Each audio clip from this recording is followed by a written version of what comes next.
Hello दोस्तों, आपका स्वागत है त्रिशक्ति एकेडमी में। और आज हम डिस्कस करेंगे chapter 2 of strength of material, stress and strains. Stress और स्ट्रेन को जानने से पहले हम डिस्कस करेंगे फोर्स पर, यूनिट ऑफ फोर्स पर, और हम जानेंगे डिफरेंट टाइप्स ऑफ लोडिंग के बारे में और डिफरेंट टाइप ऑफ फोर्सेस के बारे में आज हम डिस्कस करेंगे। तो जानते हैं सबसे पहले कि फोर्स क्या है। So force is a push और पुल। Force is a push or pull which produce or tend to produce motion of a body or stop the motion of body is called force। यानी force क्या है?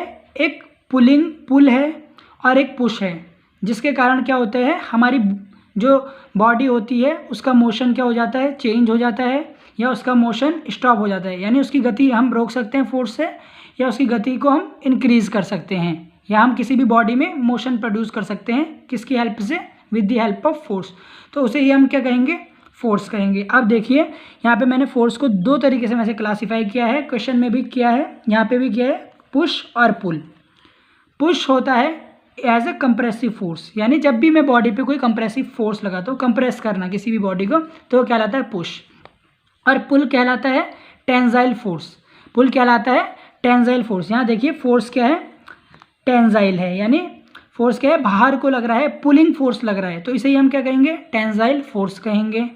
अब हम जानते हैं unit of force के बारे में कि फोर्स की यूनिट क्या है।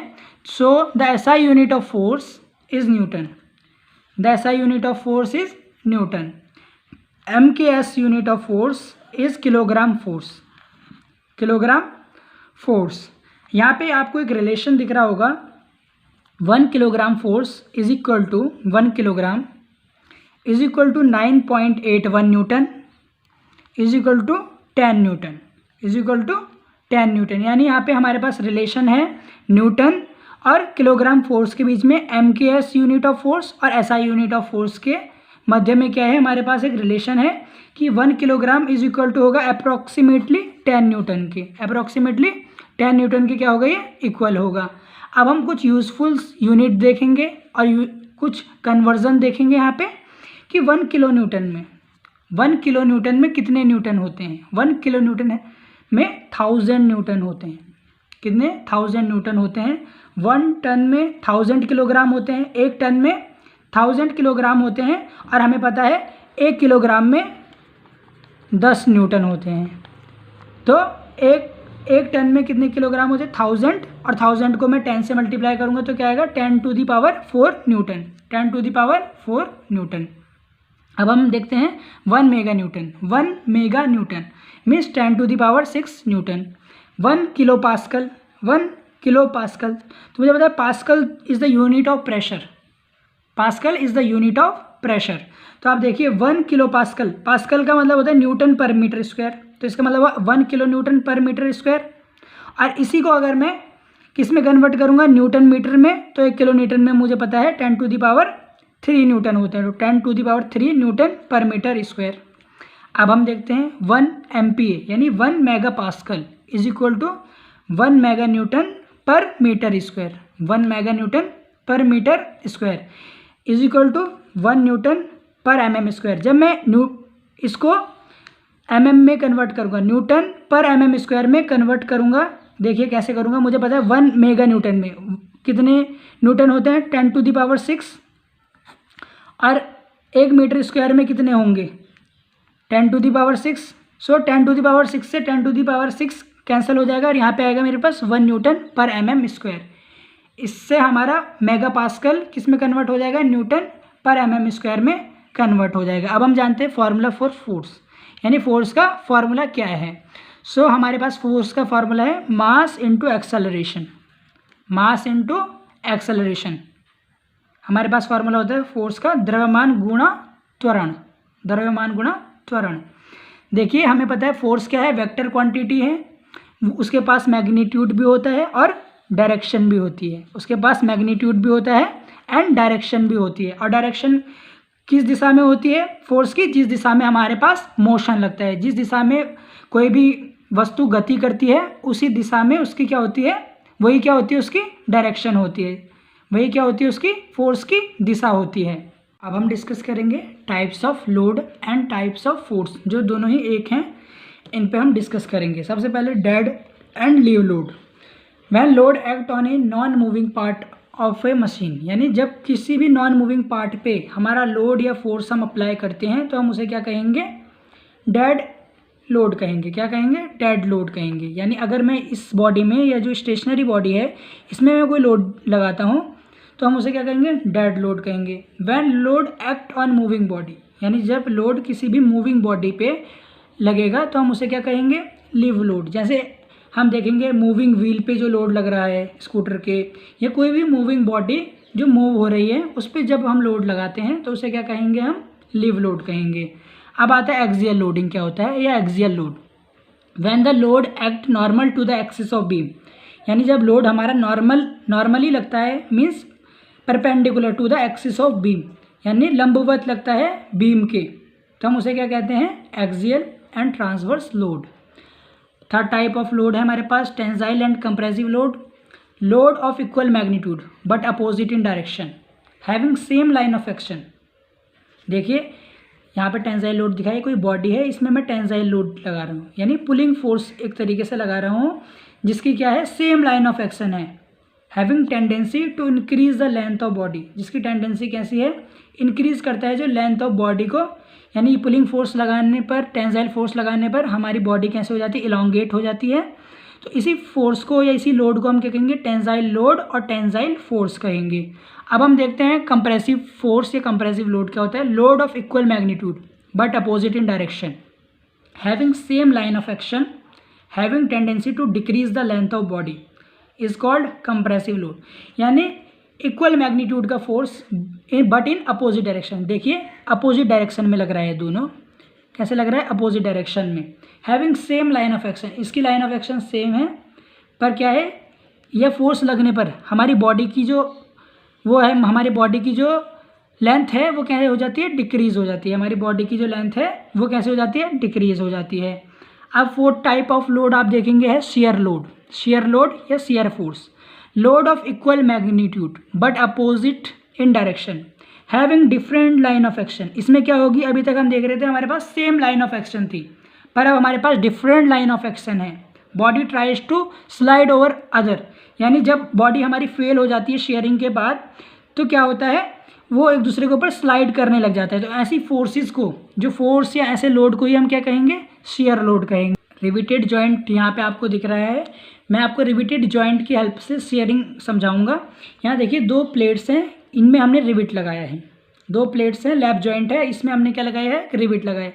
जब मैं इसमें फोर्स लगाता हूँ, ये देखिए इन opposite direction, same magnitude but in opposite direction का क्या लगाता हूँ, फोर्स लगाता हूँ। Having different line of action, इसकी लाइन ऑफ एक्शन अलग है, इसकी लाइन ऑफ एक्शन अलग है।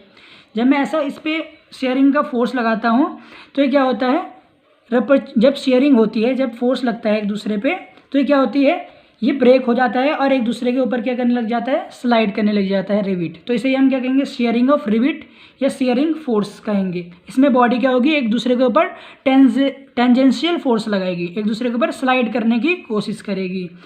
अब हम देखेंगे क्लासिफिकेशन ऑफ लोड के बारे में। सबसे पहले बात करते हैं पॉइंट लोड की, जिसे हम कंसंट्रेटेड लोड भी कहते हैं।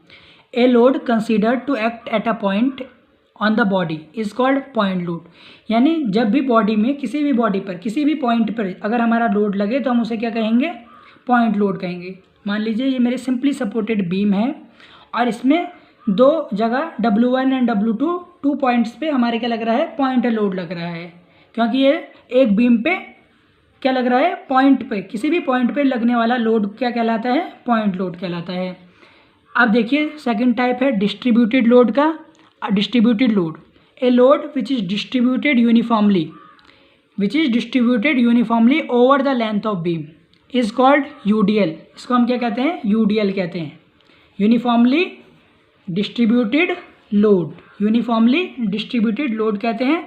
और ये कैसे रिप्रेजेंटेड होता है, W kilo newton per metre, W kilo newton per metre, क्योंकि ये पूरे एंटायर जो लेंथ है होती है बीम की, उसके ऊपर क्या होता है, डिस्ट्रीब्यूटेड होता है, पूरी लेंथ के ऊपर क्या होता है, डिस्ट्रीब्यूट होता है। तो इसे हम क्या कहेंगे, डिस्ट्रीब्यूटेड लोड कहते हैं।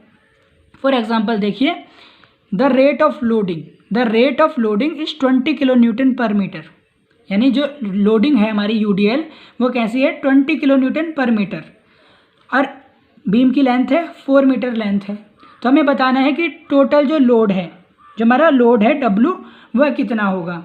तो यहाँ देखिए हम इसको कैसे सॉल्व करेंगे। 20 जो हमारे पास लोड लग रहा है in the form of kilo newton per metre into length of span, यानी जो लंबाई है बीम की उससे मल्टीप्लाई कर देंगे तो हमारे पास एक्चुअल लोड आ जाएगा 80 किलो न्यूटन। हमारे पास क्या आ जाएगा, एक्चुअल लोड आ जाएगा।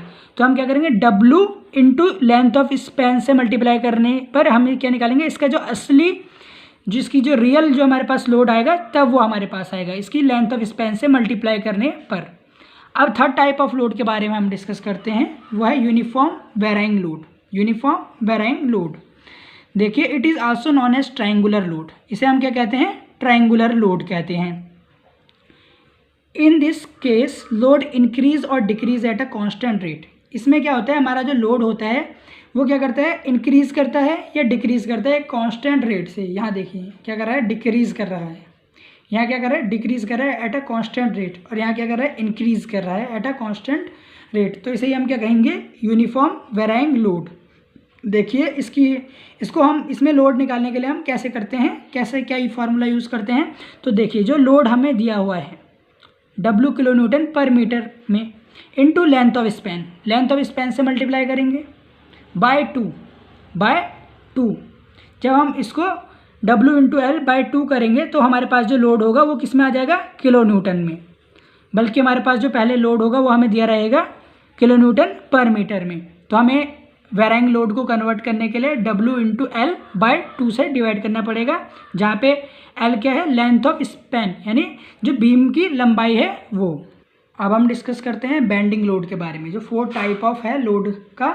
The load which tend to produce a certain degree of curvature in beam और बेंडिंग, यानी जो लोड लगते ही हमारा जो कंपोनेंट होता है, बीम होता है, वो क्या होता है, बेंड हो जाता है।